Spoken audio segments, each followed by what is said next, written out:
Hi, everybody. This is Josh McKinney, and I just want to welcome you to episode 37 of the I Suck at Jiu-Jitsu show. Now, today, I have the pleasure of interviewing my coach. He returns to the show, if you will. He and I have recently went on a jiu-jitsu related trip to Boston where we both got to film instructionals with the BJJ Fanatics.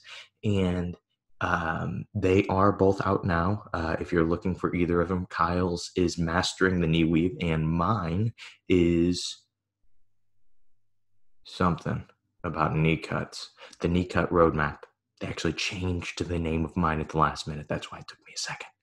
That's super secret. Don't tell anybody about that, though. Keep that between us. But Kyle and I get into we actually recorded this pretty much right after we got back because we wanted it to be fresh on our minds, and we wanted to talk some about what that is like, because I know for a lot of people that it's a really interesting thing to go out and to film a jiu-jitsu instructional. What is that like? No one really tells you. Is it going to be in a studio? Is it going to be in a gym? Nobody tells you that stuff. And we get into it. We talk about that stuff because we thought you guys might be interested. Also, just a little note on this episode. Don't listen to this episode if you're a vegan. We talk a lot about, let me just leave you with that. Don't listen to this episode if you're a vegan. Without further ado, here's the episode.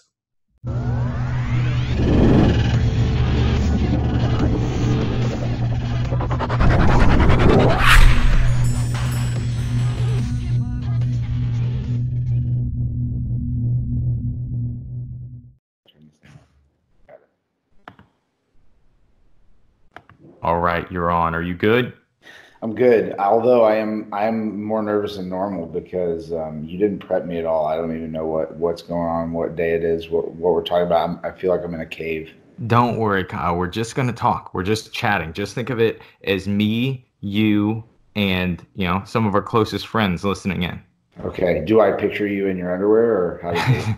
Well, I am in my underwear. You just can't see the bottom half of me right now. What is your underwear of choice? Well, I mean, technically, if you wore some, technically they would call it commando, but that's just, I feel like I can think a lot more freely when I'm going pantless on the pod. Yeah. Hashtag pantless on the pod. That's a new thing. I'll write it down. Don't worry, I'm writing it in for us. Okay, so I had a place I wanted to start, but you kind of jumped in as soon as we started chatting, and you wanted to tell me about a dream that you had last night. And so I figure because I've heard some of the other Kyle Watson cold pizza dreams that you have, and I figured it would be better to do it on the podcast. Let's hear it. Well, okay, it's really not exciting, but I commented on how great your hair looks this early in the morning, and in my dream, for some reason, I had long hair, and it was like in my face, and for some reason, I was taking a test. And you know how you have dreams and maybe you have them, I don't know. I always have this dream where I can't remember my locker combination from high school and I'm late for class kind of thing. And it's hard to figure out problems in your dreams. And I'm like so frustrated with this test because I can see everybody around me in my peripheral getting done quickly with their test. And I'm struggling and I keep shaking this long hair out of my eyes. And I'm just really frustrated that I can't get anywhere. So I asked the teacher. I was like, seriously, these questions are dumb. I'm 41. I do not need to. In my dream, I knew I was 41. I was like, not quite. I'm not 41 yet, but almost. And I was like, I'm 41 years old. I don't need to know how to count. That's awesome. It was super weird. But anyway, but I had long hair in my dream, and I kept doing the Fabio, and I kept not in a cool way. Like it was in my eyes the whole time, and I couldn't see my test. What kind of long hair did you have? It was just kind of about down to my nose. It wasn't. Oh, so you had the Justin Bieber long hair. But my hair used to be like that in high school. When I played soccer, I thought it was cool, and it was cool. Yeah, back then. It still is. But then for a while I even had frosted tips. I have seen the frosted tips pictures, and they are pretty darn cool. Thanks. You would at least one of us thinks so. Yeah, you couldn't fight on main events and MMA shows because you had, concerts, Backstreet Boy concerts to get to. So you had to get out of there quick. Got to fit it on the schedule. That was pretty cool. Okay, so this is where, I'm glad we started with your dream. That, we often talk about goals and dreaming, but we usually talk about them differently than you're at school and your hair's too long. Yeah. But last time, to kind of catch people up that didn't listen to our last episode, which they should, after they've listened to this one. But last time we talked about something really important. What was it? It was, if your pig were to die. Kyle has a pig. He lives in the suburbs, but he and his wife have a pig as a pet. If your pig were to die, would it be morally wrong to eat your pig? And I told people to message me and to let me know. And Ooh. pretty much everybody was okay with eating the pig. I had a few people say, you've got to think about it. If this pig died, there's probably a reason that it died. You probably shouldn't eat the pig. But the truth is, how do we even know the bacon that we eat isn't from pigs that have died? They don't cut them off. Yeah, they don't cut them off the living pigs. Right, right. Well, I was assuming though in my mind when we started to talk about this that it would be natural causes, right? But then a second question, a follow-up question to this would be, do you like go the extra mile and like get the best barbecue sauce? Do you like marinate it? Like, do you go that extra step to make it really tasty, or do you just like make a sandwich and go? Well, see, this is what I think about it. I think, that just like a cow, pigs can be separated into different parts. Okay, so you got to make it last. You don't want to just you put a lot of time and effort into Meg. Meg is Kyle's pig. So you got to make sure that you're eating, like all of the pig. If you just have a sandwich, it's the rest of the meat's going to be bad really quickly. So I'm thinking there is this thing that it's like a prosciutto style leg of pig. And so you cure it in salt, and they will cure it in salt for like 9 months or something ridiculous like that because it's such a big piece of meat. And man, it sells for quite a bit. Sometimes you go to a restaurant and they will sell it like $30 an ounce. And So I can make some money off of her. You can make. I just thought of another idea. You know how they sell at the pet store, like, pig hooves and ears for dogs to chew on? My dogs hate her. So like they could get one last bit of revenge and have some hooves and ears to chew on. That man, I think that is I think morally that's probably the best way to handle it. Okay. Yeah. And honestly, and I'll just go on record saying this, if I die before you, I would hope that you would eat my body. I would hope that, and feed me to your dogs. Well, with what's going on right now, it may happen. Exactly. If I die of the, of the COVID, if I die of the Rona, I would recommend probably not eating me. I think that's probably how this whole thing started. Okay. But if I were to die of natural causes, well, not natural causes, then still probably don't eat me. But if I get like, if my wife shoots me, which, we're locked in the house right now, chances are pretty high that could happen. I would definitely make sure that your body gets donated to science. Oh, no, I don't believe in that. No, I don't want to be donated to science. But if you guys ate me, I would be okay with that. Okay. So this is what I'm thinking. So let's say this. Maybe you guys, you get me cremated, okay? Yeah. And then, you take my ashes and you put them into brownies. And then at my funeral, like you're just giving out brownies. And then you tell everybody like, hey, Josh wanted to stay with you guys. He wanted to give you right here with us right now. And then you tell everybody that, hey, guess what? Josh is inside of you. Exactly. And see, I think that would be pretty cool. I think that would be a pretty cool way to go. But I don't know. I would want you guys to do that for me. Well, I hope that like when you're on like podcasts like number 273, that you look back and this is still the grossest and weirdest conversation you had out of all of them. Man, this isn't the weirdest conversation that I've had this week.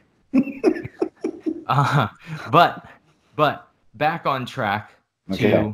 to Jiu-Jitsu. Okay, so Oh, this was oh, yeah, so this was the big reason, that we wanted to kind of do this episode, besides the fact that we are still in the pandemic. Hopefully, I have quite a few episodes right now that are stored, that are in the vault, as they say. mhm. And so this one won't come out for a while. So hopefully we're back to training by the time this one comes out. Yeah. But um, just in case, and kind of just out of curiosity, how are you handling not being able to train? Oh man, it's frustrating. I snuck in a few sessions just like one on one with with Junior a little bit, but then even then my wife was like, Kyle, you need to follow directions and stay home. And so I've been just kind of lifting, watching videos, and honestly just been spending a ton of time playing with my sons, who may or may not sneak down here and interrupt me. Last night I did a Facebook Live chat with our group just because I wanted to see everybody's faces and what have you, and it was awesome. But he did end up making his way down here, climbed up on the cabinet, and then like kind of jumped on me.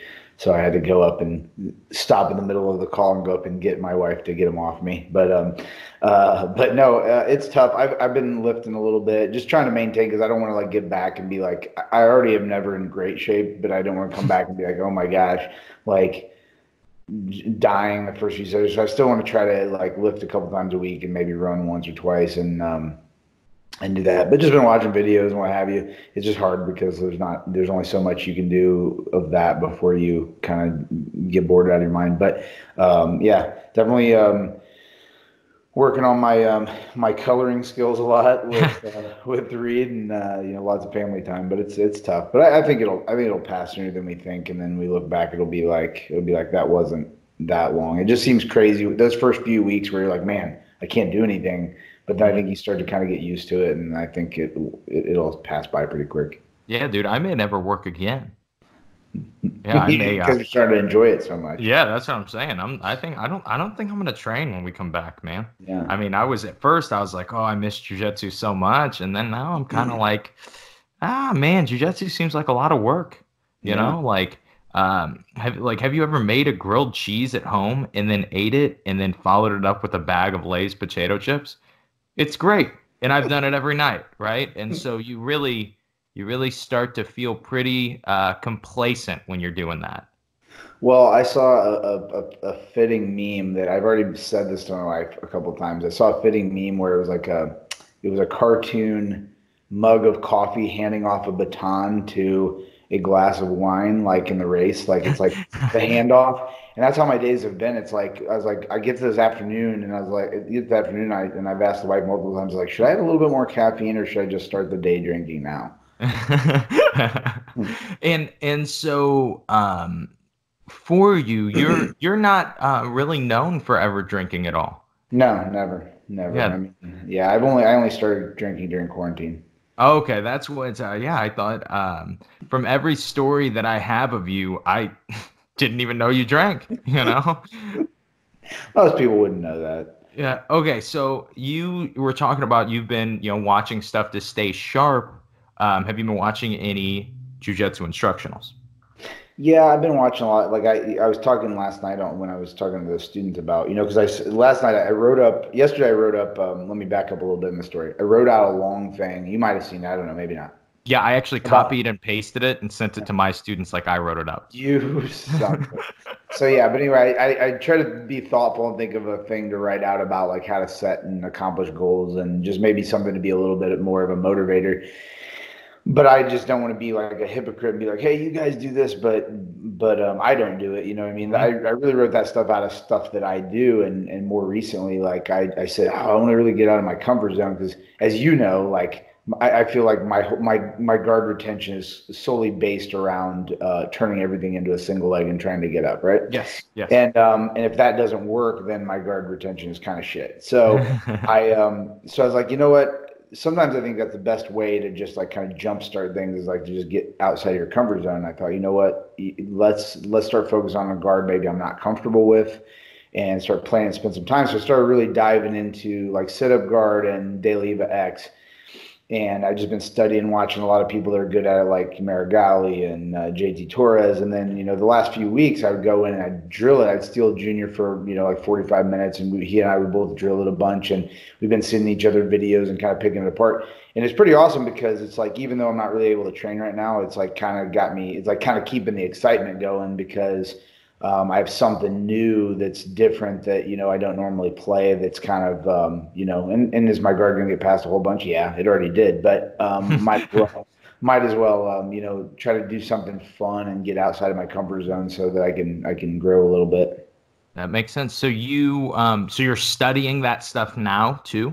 Yes, yes. So, still watching some other random videos, like when something kind of piques my interest, but I'm trying to keep my focus on one thing and not do the shiny object thing. It's like I get emails all the time. I'm sure you do. Anybody that does jiu-jitsu for a while and signs up for stuff, you get blasted every day with emails that like will try to take you to, oh, look at this new wrist lock. Oh, look at this heel hook, whatever, And so I'm trying to like avoid that so that I don't get too distracted. But yeah, I'm spending a little bit of time. I just don't want to get too. I'm not watching a ton though because I just feel like I don't want to get too. It stinks like we've talked about before, where you watch a whole bunch of moves or you watch a bunch of stuff and you're like, oh man, I'm gonna do that. You write it down so you remember it, but then when you can't drill it really, it's kind of like it's kind of almost gets more frustrating. So I'm just kind of tucking away a few ideas, not trying to watch too much, but a little bit enough to keep the excitement, but not so much to kind of like get depressed about it. That makes sense. I've struggled with that balance, not being able to train, because normally I'll watch something and then within a few hours I will be on the match trying it, But Sure. now you just don't have that option, right? And so it gets tough. It can be really hard because you can't do the trial and error thing, like you ideally would if you're watching, different moves. Well, it's the same with last night. Like when I was doing that Q&A on Facebook Live, I was kind of hoping that people wouldn't ask a bunch of technical questions, not because I didn't want to answer, but I think how hard it is. It's like the same thing when I get emails. I'll get emails from people asking me how to do something. I'm like, man, just ask me in person. Like, it's no way. So last night, I'm like happy to try to explain, but it's so hard to tell someone without actually visually showing them. So I was thankful I got a lot more questions that were strategy related, but there were still a few technique questions that I was like, okay, you can do this and this, but make sure you write it down to ask me when we get back to the gym. Yeah, for sure. So, on that note, it's almost like I planned to bring the podcast here, but you actually have an instructional coming out. Is that true? Are the rumors true, Kyle Watson? That is true. Yes. I don't know though when. I don't know if there's been a delay. I don't know. I just figured mine would skip right to the front of the line and come out, but yeah, I don't know. But yeah, hopefully sometime soon. So yeah, I was lucky enough. A good buddy of mine named J.W. Wright, you probably know him.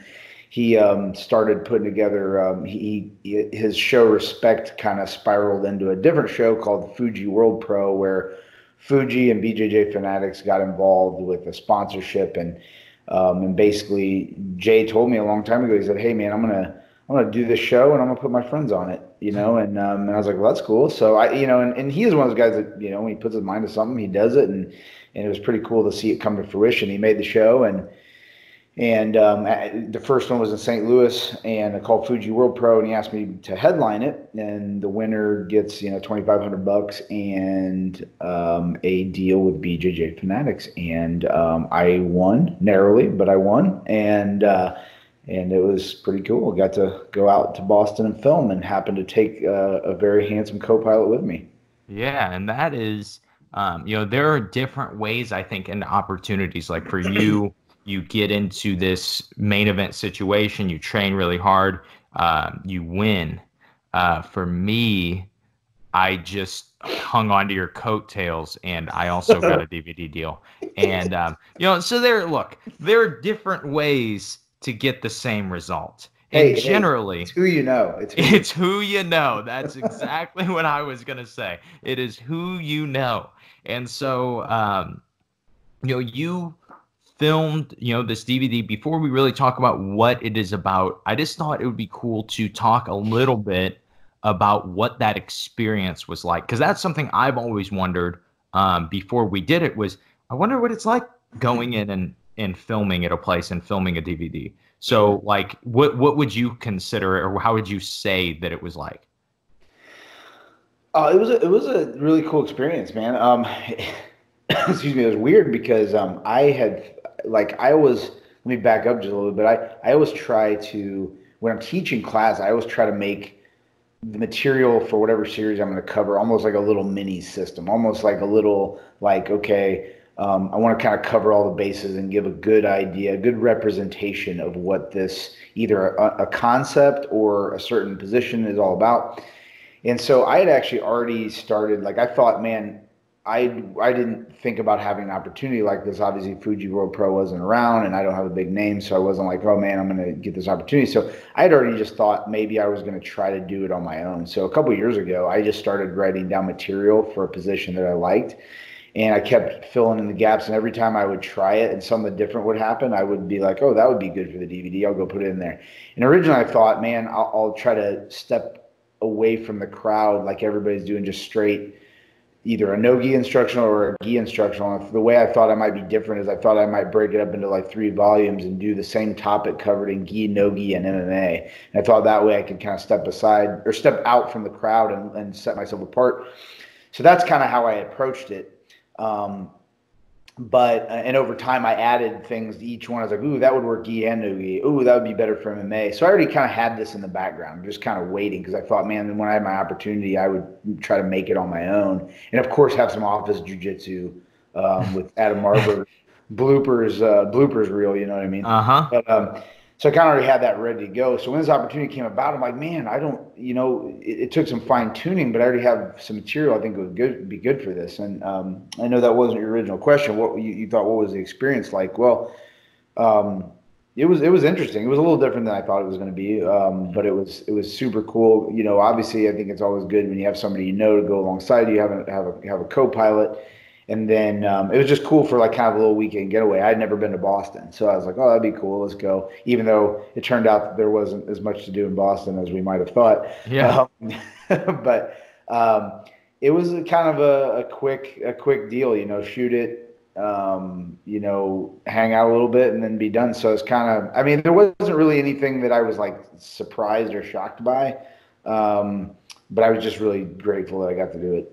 For sure, man. It was a really cool experience. Yeah, but side note, anybody listening from Boston or that has been to Boston a few times, let us know if there's anything to do that isn't, a sports game. Okay, because that's all that we found online. Like, St. Louis, obviously the top thing to do is get murdered. But besides that, there's a bunch of other stuff to do besides just going to a Cardinals game. I was just so surprised.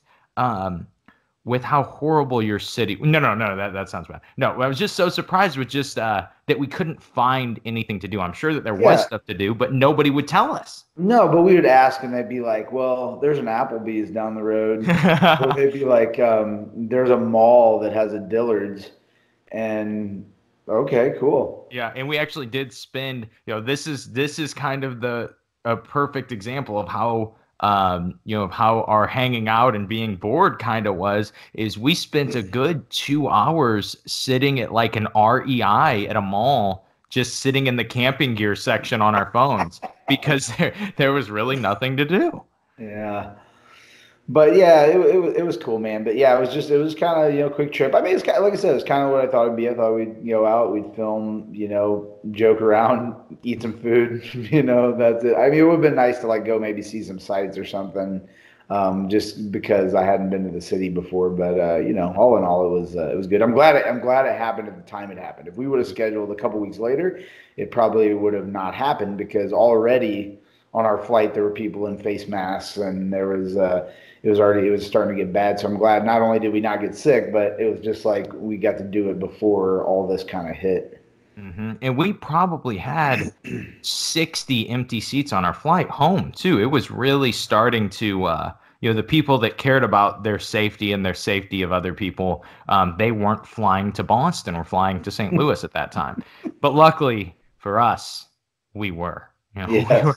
Well, We even the airports were kind of empty. LaGuardia was like pretty empty for being such a big airport. it was, and so that was, yeah, that was really that was kind of when I started first seeing like, oh yeah, and I know it hit the East Coast before it kind of got to us, which because we brought it here, Yeah. but I just kind of started seeing that like people were starting to be aware of it. That was kind of odd. Mhm. But back to it, what did you teach on your instructional? Ooh, so you know, the position's not really that difficult to explain, but a lot of people, I just feel like over time, like a lot of people know the position as the dope mount, and I've actually taught several seminars on it, and I just like was like, man, people don't really, uh, I haven't really seen anything out like going over it. Obviously, you see like probably the closest thing is you see some people have some instructionals on the folding pass, but it's really still not the same thing. The folding pass is just basically putting the legs together, whereas I call it the knee weave system. It's more of like making sure that you get a knee splitting the legs that allows you to pass to all the main bad positions, rear mount, mount, and side control. But even within it, there's a lot of other things you can do. There's some submissions. Like I said, you can pass to all the main spots. But the coolest thing about it, the reason why I wanted to make it a system and kind of share it with people is I thought that it's so versatile. It's like it's so hard when people are learning jujitsu because it's like I feel like when people are new, they feel like they need a tool for every single possible thing that happens. And they're like, oh, if this happens, I do this. If this happens, I do this. If this happens, I do this. And it's so hard when you're new also to understand concepts that glue a bunch of moves together because you don't know all the moves that this concept like kind of holds together. So what I thought was important about like doing a system like this is like this knee weave position. You can get it from top and bottom of several guards, like Mm-hmm. 4 or 5 guards. You can get there from top and bottom. And I thought, man, if I could show people this tool, even if they don't get all the moves from the tutorial at first, but they at least understand the position and see how versatile it is. As they learn each of those guards, they can be like, oh yeah, I can do it here. Oh yeah, I can do it here, and really have a tool that they can use, you know, for a long time as they learn more and more jujitsu. And so, if somebody doesn't know the position, maybe they do know like a leg weave, or they know like the folding pass, but they don't know the position. What would be the best way? What would be the best simile that you could use to describe what that move is like? So the best way that I actually do describe it is that if you took the folding pass and you took the leg weave and those two moves mated and had a baby, and that baby could pass your guard, that would be the knee weave. Okay, so Okay. in this relationship, are they in a relationship, these two moves?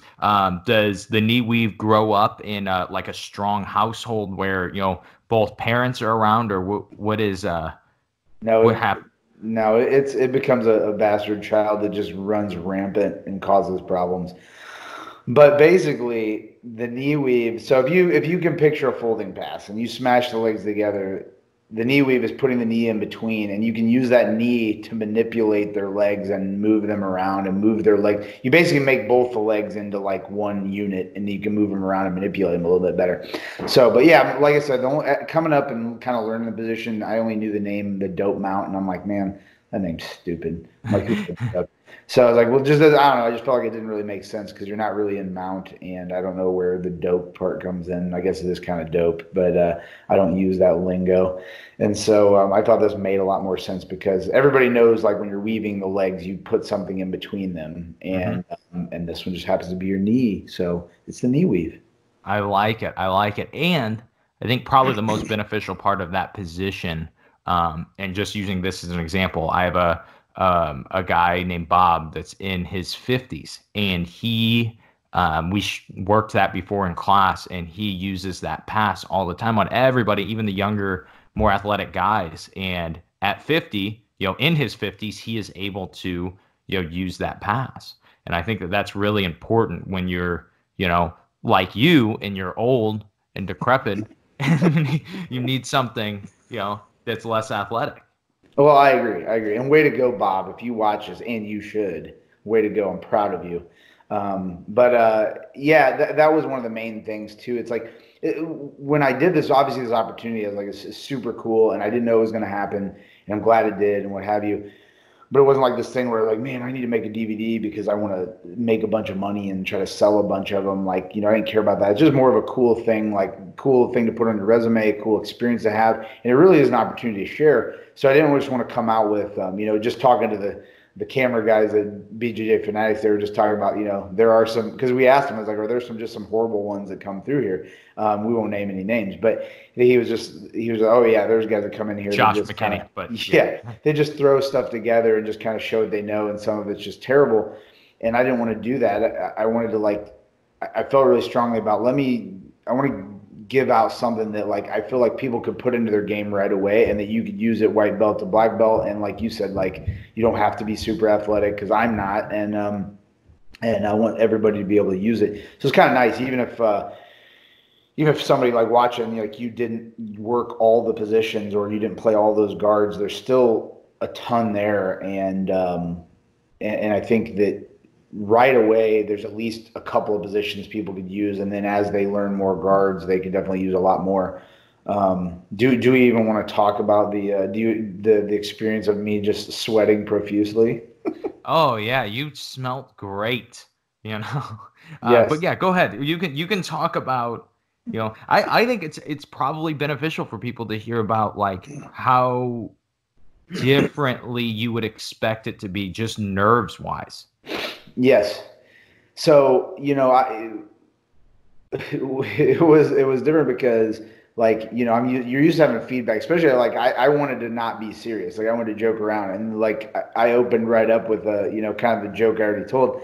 And then I was like, kind of pause, like, usually in class, you get a couple of people that'll laugh because they feel like they have to, and they'll kind of, look at you stupid and whatever, but there's literally no feedback. You're just staring at the camera. So it was like, felt super awkward.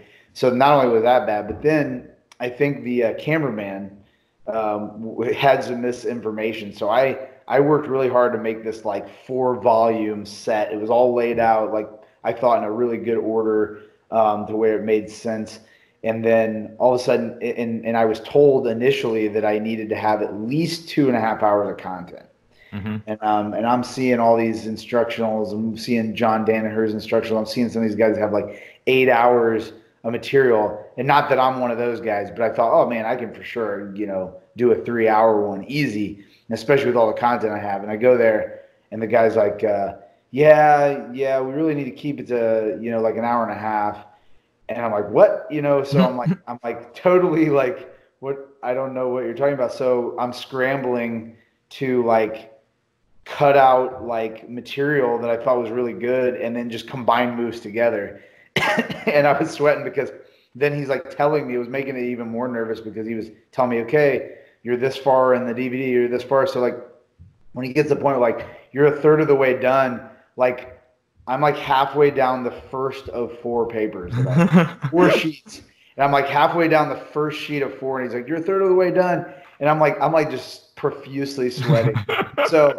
So if any of you do purchase DVD, just know that if that's why I have gigantic pit stains, and Josh is making faces like I smell, it's because of that. And also some of the material definitely felt rushed. And I think it also can be a really good example of the ability to adapt, right? We had planned specifically for one thing, and then we're kind of presented with something different. And I feel like, we then got in our new rhythm of, okay, this is how we'll do it then. Sure. And I think that was really important. But I think the hardest thing that people just don't understand, and I kind of got it because I have been doing the podcast, and when you're doing a podcast alone and you are talking to your microphone and you tell a joke, nobody laughs. And no matter what, even if you know that it is a showstopper, even if you know it is the best joke ever, nobody laughs. And then all of a sudden you're like, wait, that was a stupid joke. That was idiotic. And Is that Thor? no, that's my wife. She just went and brought me some coffee. And if As she should. yes, exactly. And so yeah, now the next half of the podcast will get way more upbeat. What'd been funnier though is if like she came in and I was like, who is that? Is that the dog? And you're like, no, it's the dishwasher. Oh, So wait now. So the real question is like, if you do hit a joke like that, that's a showstopper, like, and you drop the mic, you know what I mean? Like, do you really drop the mic or no? I really can't. This is as you can see on the video, my microphone is connected to like an arm.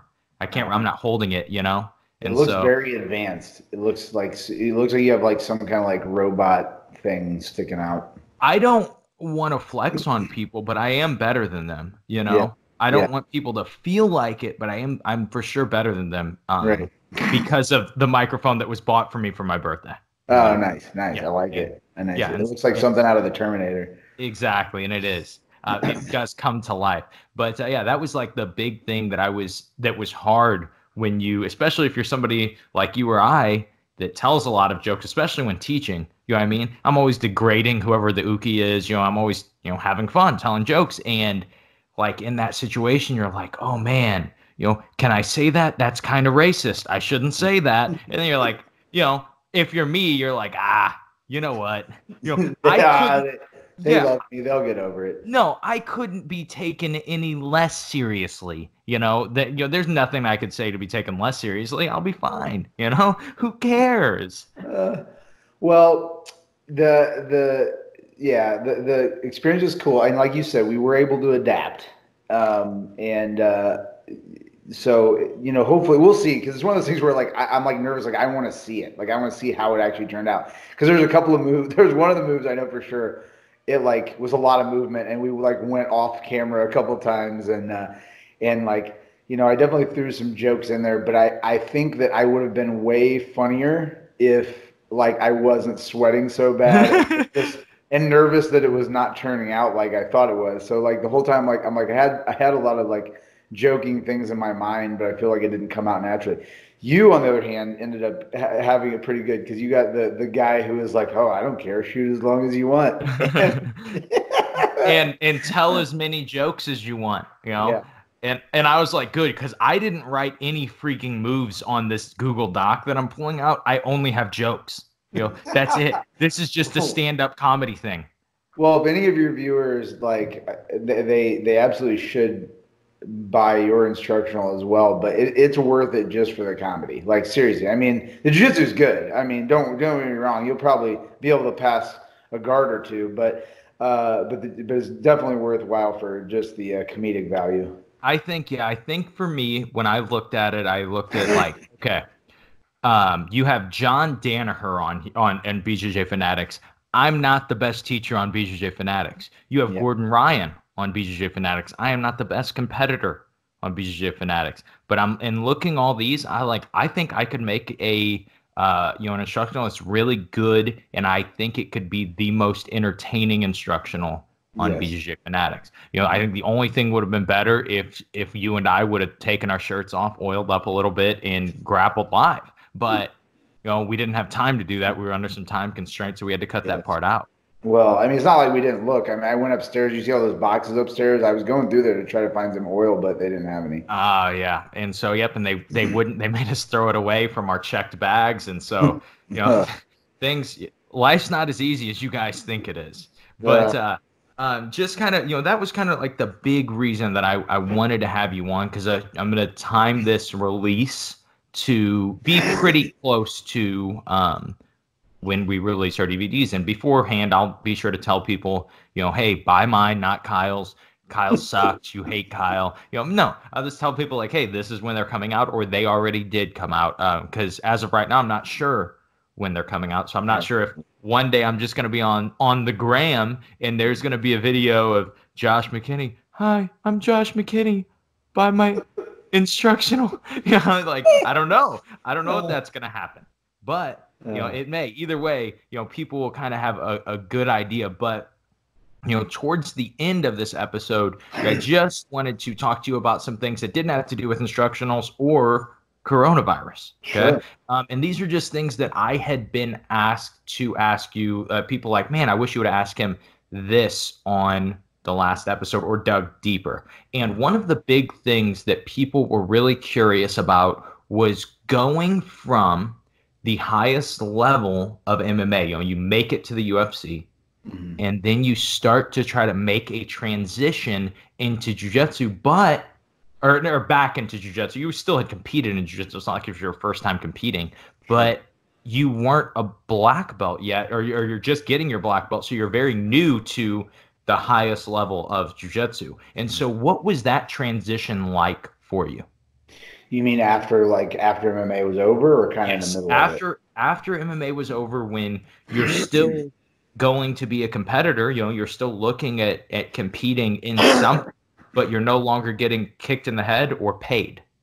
Yes, that was actually, I think it was kind of like a burden off my shoulders. It was actually a lot easier. I mean, there was a lot of things going into it. It was definitely that's not really the answer to the question, but it was definitely disheartening. Obviously to get cut from the UFC, and then I fought for Cage Warriors overseas, and it was hard for me to finally say it was time to wrap it up. And I even tell people all the time, which is true, like people would still, like a couple years after my last fight, would ask me like, when's your next fight? And instead of saying, oh, I'm retired, I just didn't want to verbalize it because I didn't want to make it real. Even though I knew in my head I was done, I didn't want to tell people I was done. Yeah. So I would always be like, oh, I don't know. I'm kind of taking a break. And then finally, really long time after, I finally just like, no, I'm done. I started talking about being retired. But once I got kind of over that, I was always competing in jiu-jitsu, and that was one of the things I was more proud of. Not even getting to the UFC or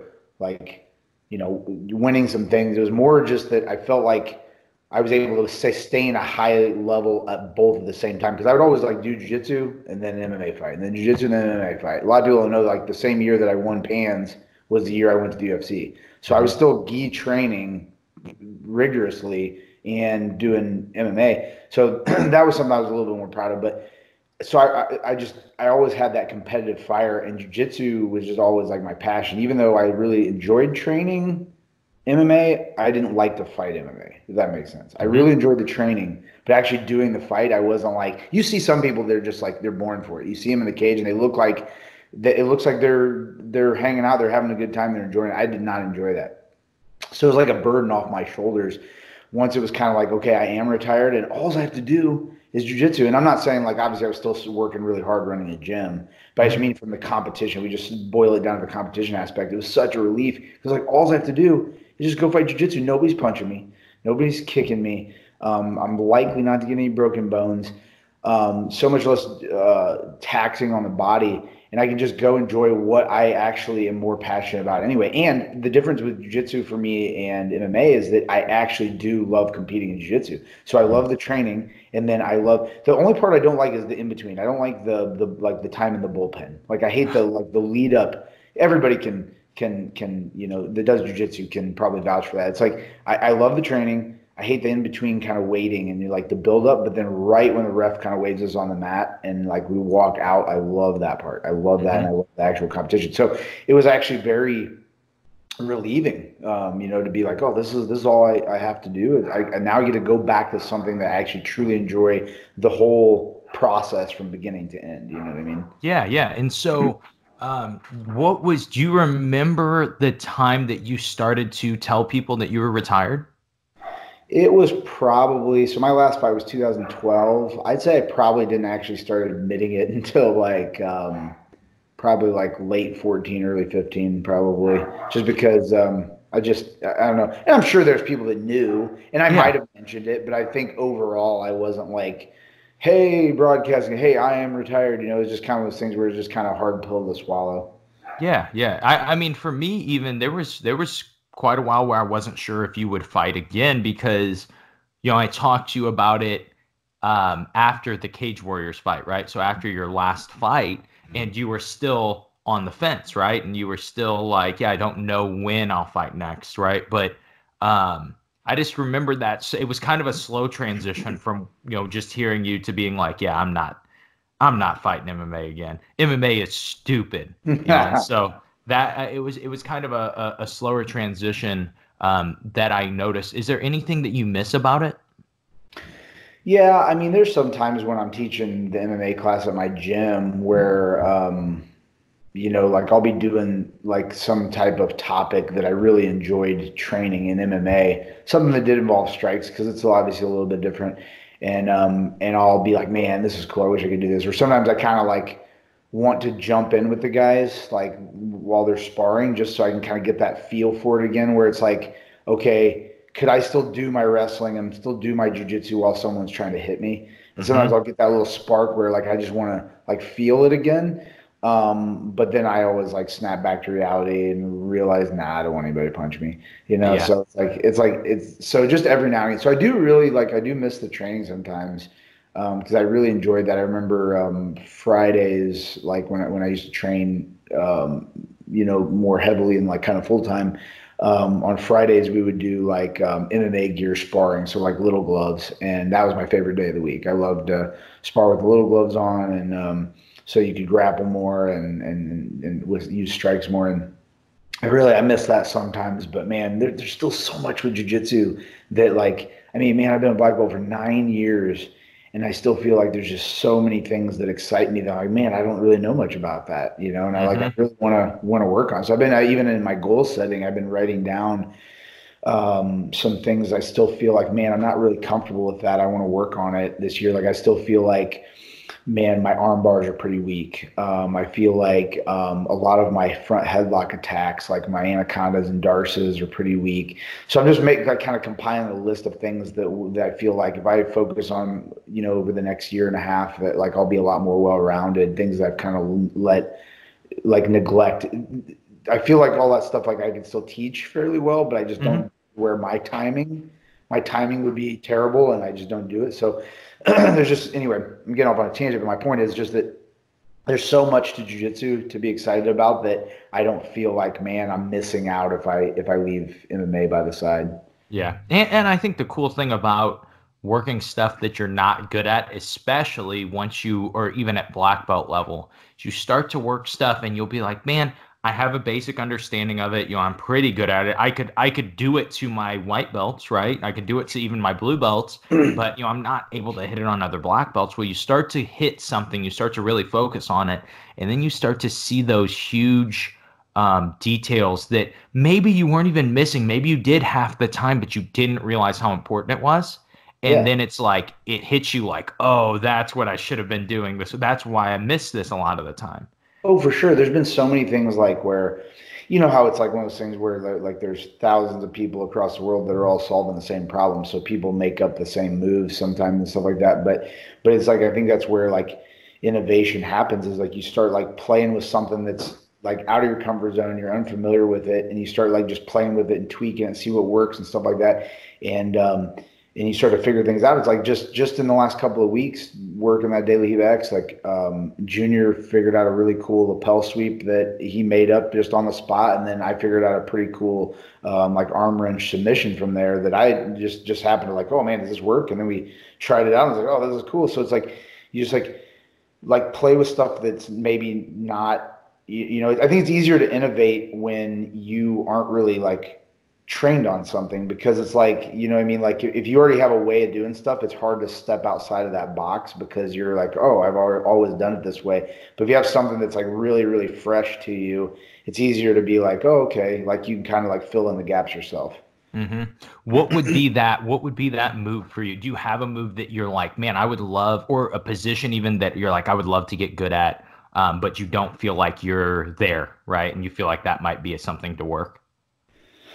Yeah, like I think that the guards I'm working right now, I think, well, what got me to what I'm doing now is, I feel really comfortable with my half guard. I actually feel decently comfortable with, my deep half guard too. Like knee shield half guard's kind of my bread and butter. But then I just noticed that once people start to take me outside of that realm, and then I can't get back to butterfly or X, then I start to kind of struggle a little bit. So I'm like, man, I want to improve this. So I want to go outside of that. So I started looking at first, going back to that idea. I actually talk about this, not to plug my DVD, but I talk about this, like this concept that I was talking about of like anchoring, where like you gotta, like, if you try to do something that's so foreign to what you already do, it's going to be really hard to get a grasp on it. But I think if you take things that are just slightly outside of what you're good at, but still connects to what you're good at, it's easier to assimilate it.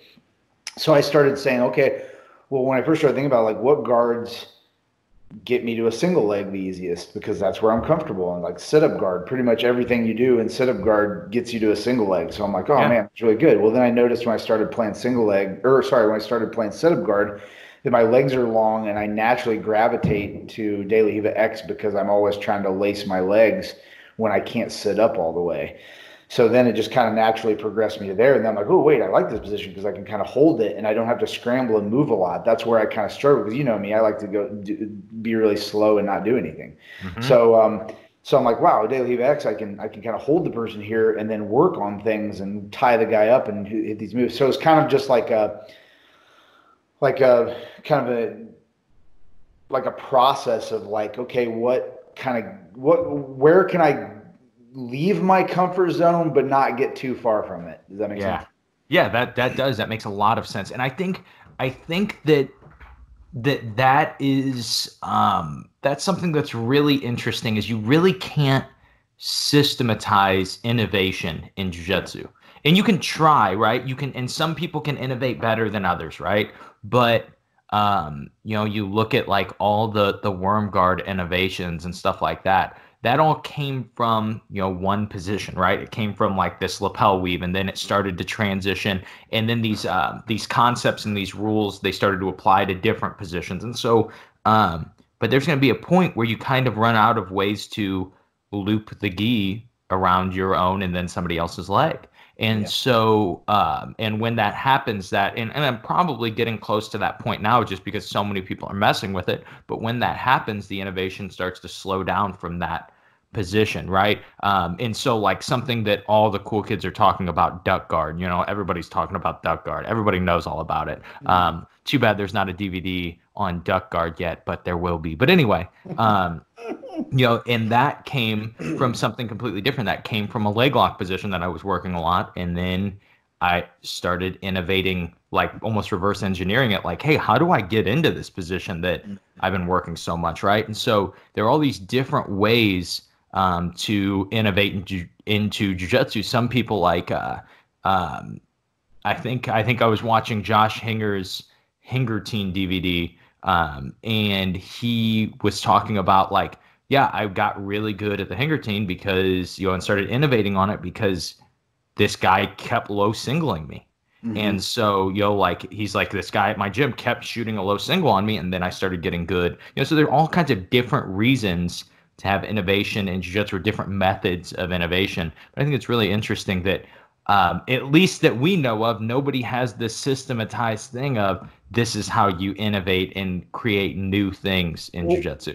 Well, and like you just said, you just touched on it like perfectly, because they say, like, I don't even know what the phrase is, something like necessity is the mother of innovation or something like that. I might have just made that up. I don't know. No, but there's something. If you just made that quote up, that is an amazing quote, and that's going to be a meme later. I didn't mean that I made the quote up. I meant that I didn't say it right, so I made up a variation of it. Is what I meant. You innovated. You innovated on the quote, is what you're telling me. Yes. I definitely did not I'm sorry, I did not invent the underlying quotation. I just messed it up. Is more what you get the drift. So basically, like Josh, like Hinger's saying, is that like he had to. It was necessity. He needed to develop something to stop what was going on. He had a problem, and that's what he did to fix it. And I think that's a lot of times like how you can innovate. Like you play with the position, like, man, how do I stop this person from doing this? Or I keep getting stuck in this position. How can I fix it? And you can kind of create it. But like you said, there is no real way. You can't say like, here's a process to invent things and here's a process to create things. You still have to like kind of be open-minded. I think it helps too being more experienced, because you just kind of like have a broader idea of all the possibilities. You know what I mean? Like, I think when you're younger, you're not stuck in a box. You can think outside the box more, but you don't really know what the box is yet. You know what I mean? So it's like, I think when you're a little more experienced, it's a little easier to innovate too. Yes, and you can't like it's you have to have an understanding of things to be able to innovate on them, right? You can't innovate on an omelet. You can't put Italian dressing in an omelet until you know how to make an omelet, right? And Yeah. so then you're like, "Oh man, Italian dressing is great in an omelet." That is, I didn't innovate on that. That's from like a TV show or something, but it is actually pretty good in an omelet. But you can't innovate on something until you understand it, right? Until you kind of have at least a basic understanding of it. And I think Yeah. that's important because as a blue belt and a purple belt, as probably a lot of people, especially that are younger, they're like, oh man, I'm going to invent a guard or a guard pass or Mhm. a new submission. And then you're like, oh, that's stupid. You know what I Not mean? everybody can make up a sweep called the Kelly Clarkson. No, not everybody can Kelly Clarkson. You know Yeah. what? It's a true state. It's a really important thing to remember. Aaron Heifel said this. He said, um, everybody wants to be Kelly Clarkson, but nobody wants to be Miss Independent. And I think that is no truer words have ever been spoken. I feel like Aaron Heifel would be an amazing podcast interview. Yeah. Yeah. Yeah. I You think should have him on. yeah, he's a pretty interesting dude. Um, you know, there's a funny story about him before we finish with a cool game. I was talking to one of my brown belts who Eric Hubner, and Yes. I said, "Hey, when is Aaron gonna get his blue belt? This dude's been a white belt for like 12 years, and he beats purple belts. I don't understand why is this guy isn't a blue belt?" And Eric goes, "When are you gonna give him his blue belt?" And I go, "What are you talking about?" And he's like, he's only under you, right? And I was like, no, he trains somewhere else, and that's where he's under. And he's like, nope, he only trains with you. I was like, okay, maybe he should have communicated that to me. Okay, maybe that's not my fault. And I said, you know what? This guy's staying a white belt forever. Just because he didn't communicate well. Yep, he should have communicated better. You're a white belt in communication, so you're a white belt in jiu-jitsu for the rest of your life. It makes sense to me. Yeah. No. I'll give him his blue belt 3 years from now. But if you are okay with it, Kyle, I'd like to play a game with you. Let's do it. Okay. So the game is called Take It or Leave It.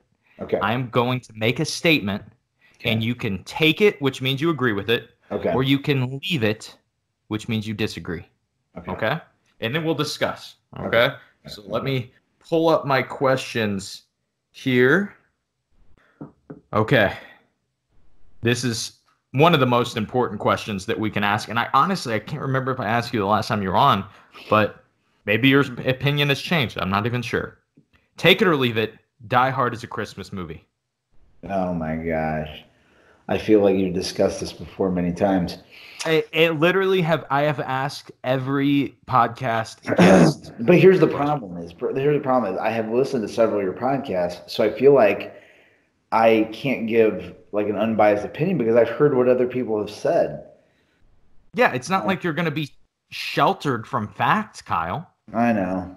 I feel like the fact that a Christmas party going on during the movie and that there may or may not be Christmas music does not make it a Christmas movie. I feel like there needs to be some kind of underlying Christmas theme where it's some kind of feel good, like, made it on Santa's nice list, some kind of something or other to be a Christmas movie. I feel like even though there's a happy ending, I would say leave it.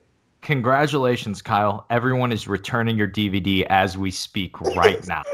Congratulations. Good thing because it's not out yet. Okay, so Bad Santa isn't a happy movie. It's a Christmas movie. Okay, all right. So that was a bad argument. Yeah. So maybe those aren't all the stipulations, but I feel like there should be more to it than there just being a Christmas party going on during the explosions and fight scenes. Okay, okay. What about the fact that it's on Christmas Eve?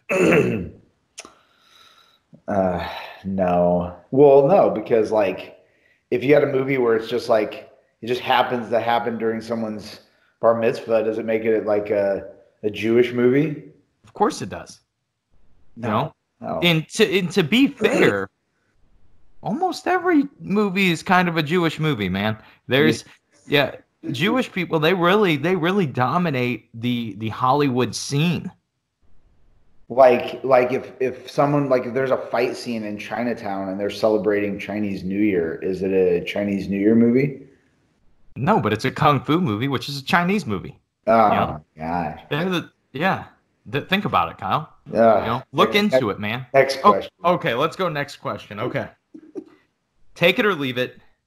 No one has better jokes than an intoxicated Kyle Watson. Oh, take it. Take it. Well, yeah, I said take it, but there's a caveat. So like, well, there's no. I should say there's a follow up question. Like, is it like to whom? Like, is it like who is the audience? Let's Because okay. like if Let's you're answer talking it. about like me, like I'm the audience and I'm the joke teller, then take it for sure. Yeah, you're the funny in your mind. You're the funniest guy in the world when it comes to, yeah, when it comes to telling, when it comes to being intoxicated. But let's say this: what about in your wife's mind? What about in your wife's opinion? If Laura was downstairs and she was answering this question, is there anyone funnier than an There, intoxicated Kyle Watson? leave it. You could sum her up. You could sum up her feelings on that in a very very exaggerated eye roll. That is true. That is true. I have witnessed it. Okay. So, take it or leave it. Wait, before we get on that. I had a thought.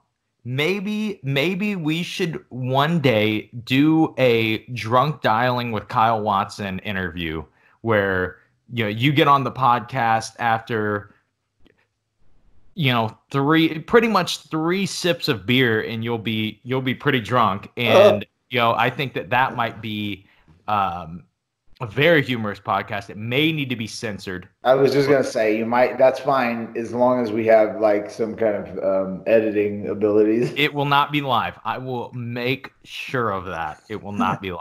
That might be your largest viewership of any of your podcasts. Yes, Once the word gets out. and the most hate mail for sure. Okay, so take it or leave it.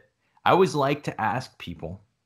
This isn't the take it or leave it. I'm just making a statement before I make the statement. Okay. But I always like to ask people about foods from where they live or they grew up. And so the big one with St. Louis, the big debate, take it or leave it. St. Louis style pizza is the best pizza. Leave it. And the Leave reason it? why I say that is because I'm the worst person to ask because I like everything. I literally like if someone had two pizzas in front of me and they're like, which one's the best? I would be like, yes. You just eat them both. Yes. I'd be like, yes. So I really like everything. So that's what my wife always says when she makes dinner and I compliment it. She goes, that means nothing to me because you like everything. So if I say something's good, it means nothing. Ooh, yeah. We had just that brought up a thought. I remade that bolognese that we had from in Boston, and it was pretty darn close, and it was really good. Oh man, that was one of the most enjoyable meals for sure. Yeah, and you know what though? The one thing I couldn't figure out how they made that crispy rice patty that they put in. I tried, kept breaking apart. It was like a bunch of it was just fried rice, right? It was just a bunch of crispy bits. But maybe it's just an Asian thing. Maybe as soon as rice gets in my hand, I turn it into fried rice. I don't know. But It was tasty. it was very good. Okay, so last take it or leave it, and the most important one. Okay. Take it or leave it. Everyone should go out and buy Kyle Watson's The Knee Weave. Take it. Take it. Everybody, even people that don't do jiu-jitsu, they should buy it. Yes, absolutely. Yeah, I mean, just so you can watch me sweating.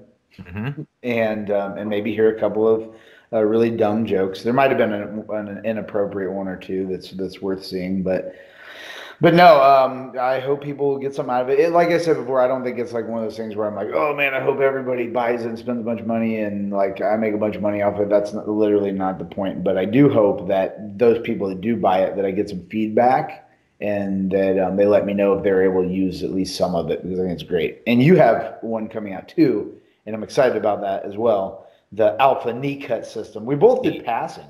Yeah, we both did passing. I mean, if you really are looking at it from the broad standpoint, there are 6 positions in jiu-jitsu. You know what I mean? Like, if we're doing something hyper specific, and you're like an arm bar, right? Then you can do it from a bunch of different positions. But if you're trying to like, if you're in guard, you got to pass it, and that's the main point of jiu-jitsu. And why there's any DVDs about anything else but passing is ridiculous. Yes. Yeah. Yes. Well, no, I think that most people at least get a couple of things out of it. And that's a big thing. I think that a lot of times you get a instructional and there's just like a lot of fluff. I do feel like almost all the stuff in both of our DVDs is extremely usable. It's just that where are you in your jiu-jitsu journey? It's like there might be, if you're like newer and you watch it, you might only get maybe like the half guard and the closed guard portion of it. And then as maybe if you watch it as a purple belt, maybe you jump right into the De La Hiva stuff. You know what I mean? And I think that's just really important is like, because sometimes you'll watch a DVD and it'll be like, or an instructional and you'll be like, man, like you have to get through a bunch of fluff and moves that like, man, that'll never work to actually get to like 1 or 2 good nuggets. But I really do believe in both of ours that we filmed. There's a lot of good material for people that are on all stages of the journey and spectrum of jiu-jitsu. Mm-hmm.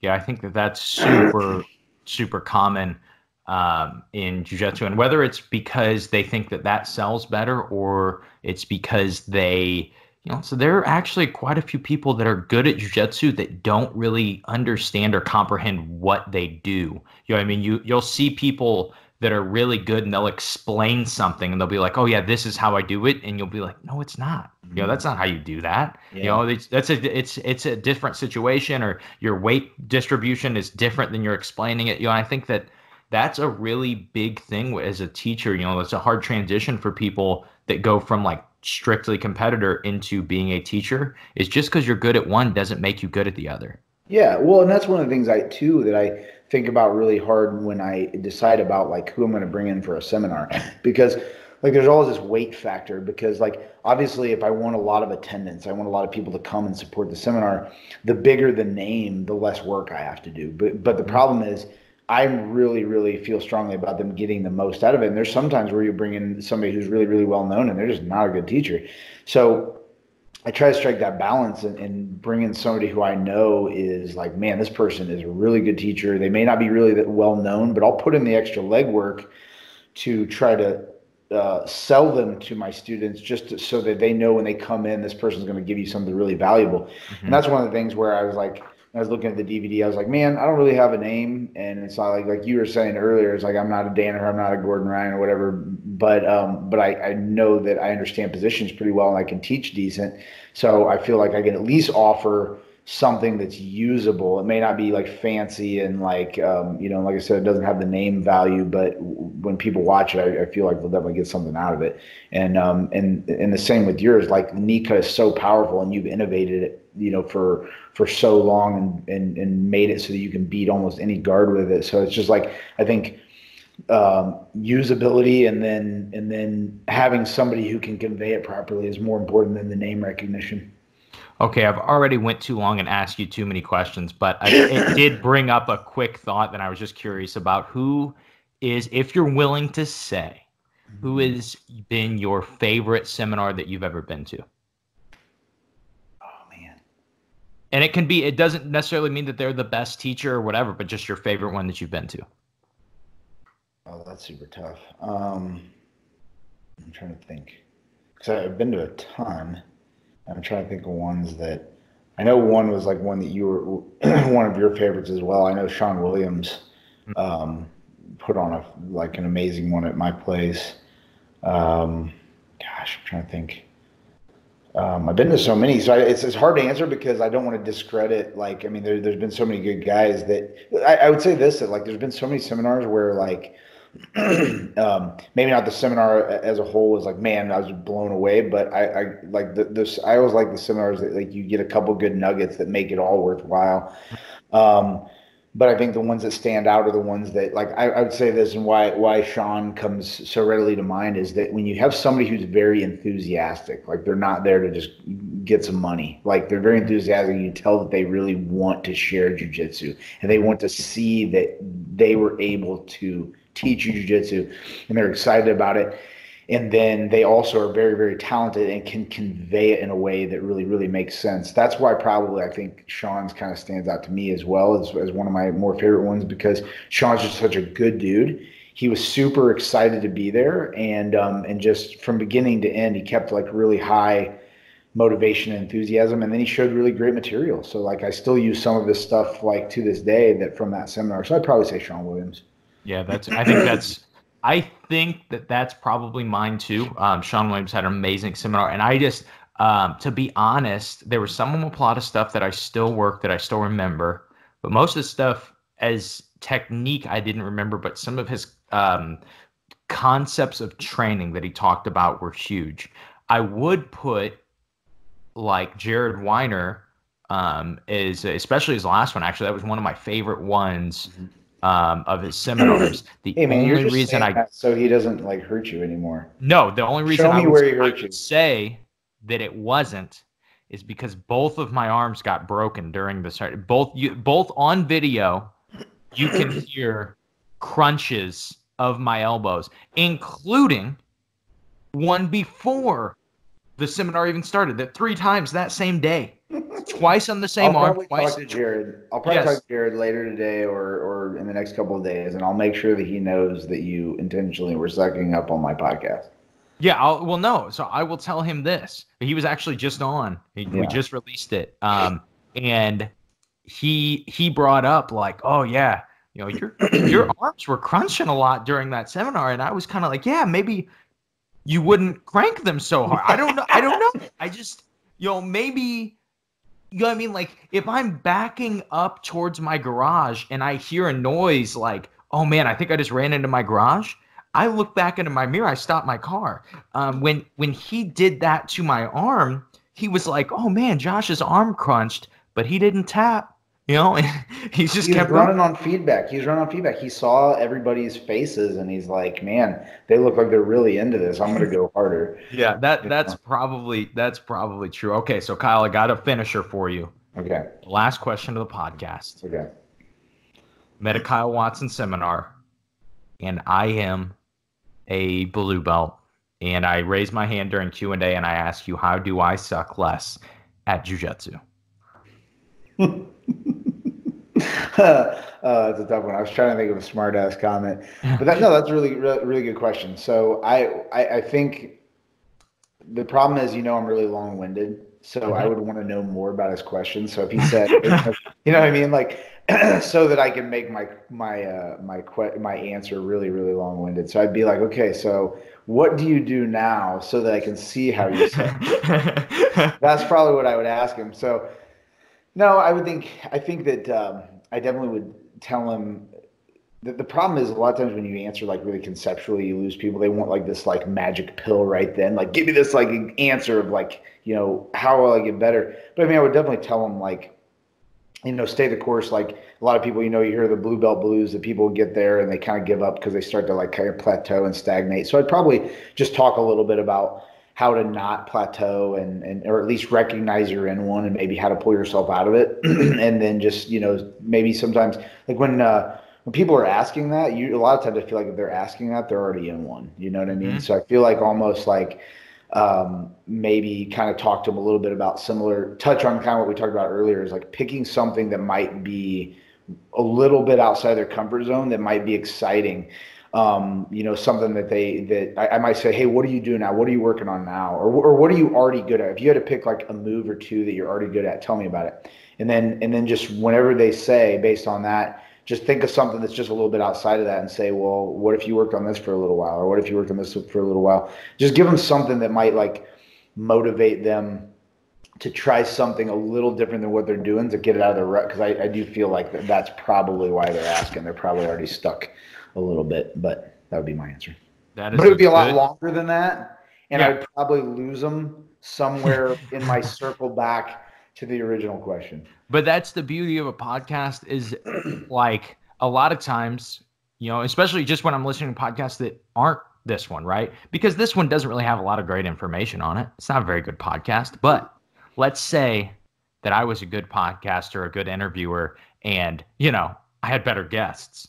And a lot of times you listen to these and you're like, man, I need to listen to that again because they said stuff and then I got lost, right? Yeah. And and so it's nice to be able to kind of fall back on that. But I was sure that your answer on how do I suck less at jiu-jitsu was going to be buy my DVD.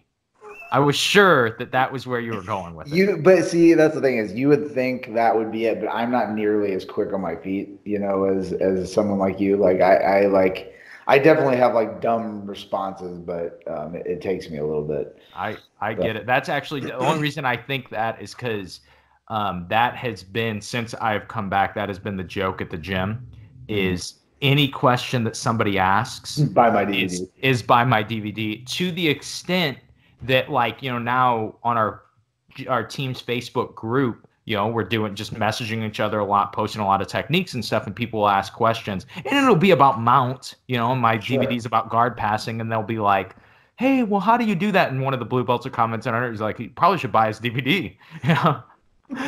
And well, I'm saving that. I'm saving that for when they're actually like it's finally coming out, and I'll have like if there's a discount code, I'll have it ready like just on the tip of my tongue. But but yeah, I'll wait till it comes out, and then anytime anyone asks, I'm like, well, I think you can get there from the knee weave.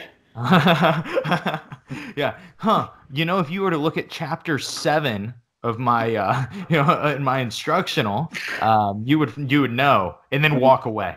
No, just give them, just give them a reference to where it's at. Well, I'm gonna make business cards that just have a promotion of the DVD on it, and I'll just pull one of those out of my gi. I like it. So that is all I have for you today, Mr. Watson. Do you have anything you want to finish with? Anything you want to tell people? Well, I appreciate it. I hope you guys enjoy it. I know Josh and I have some good rapport and camaraderie, so hopefully it wasn't just maybe you got something out of it. It wasn't just us shooting the breeze, even though it's easy to do. But yeah, so like we talked about in this podcast, we had a great experience filming. Definitely excited for Josh and my DVD to come out. Mine is Mastering the Knee Weave system, and Josh's the Alpha Knee Cut system, and both of them I do really feel like, even if it wasn't us being the ones like putting it out there, I do feel like there's a lot of good material. We both spent a lot of time putting a lot of our experience and knowledge into these DVDs so that we could actually give a product that somebody would get something out of. So I hope you guys, if you do pick it up, that you enjoy it and that you give us both some feedback on what you thought and how you were able to implement it. And I always like to just saying if you thought of something else that wasn't included in there that you could add, I think that's great. But definitely that, and hopefully we can talk more about barbecuing my pig on another podcast. Yeah, man. Maybe we could do it. Maybe we could be eating, pulled pork sandwiches. Yeah. I'll just put her head right here. Oh, that's on that note. I think that's all the time we have for today. All right, buddy. Thanks. And that is the episode. I hope you guys enjoyed it. I hope you guys got something out of it. I know that episodes with me and Kyle are probably more fun than they are about training technically for jiu-jitsu, but I also know that that is something, especially when you're just looking for something fun and easy to listen to, that is always a great option. It's always something great to have. And pretty much regardless of what people think, I'm going to have Kyle on a lot more because Kyle's hilarious and he's a really fun episode. So as always, if you guys enjoyed this episode, please let me know. If you guys hated the episode, if you guys hated the fact that Kyle and I talked about eating his pig so much, well, I guess I guess I'm really surprised that you are still listening right now. But if you guys enjoyed the episode, please let me know. You can let me know on Instagram. That's always the easiest way to get in touch with me. The Josh McKinney is my Instagram. And that is all I have for you guys today. I hope this episode was fun for you guys to listen to. And I hope you guys check out Kyle and I's DVDs. And I hope that you guys suck just a little bit less at Jiu-Jitsu.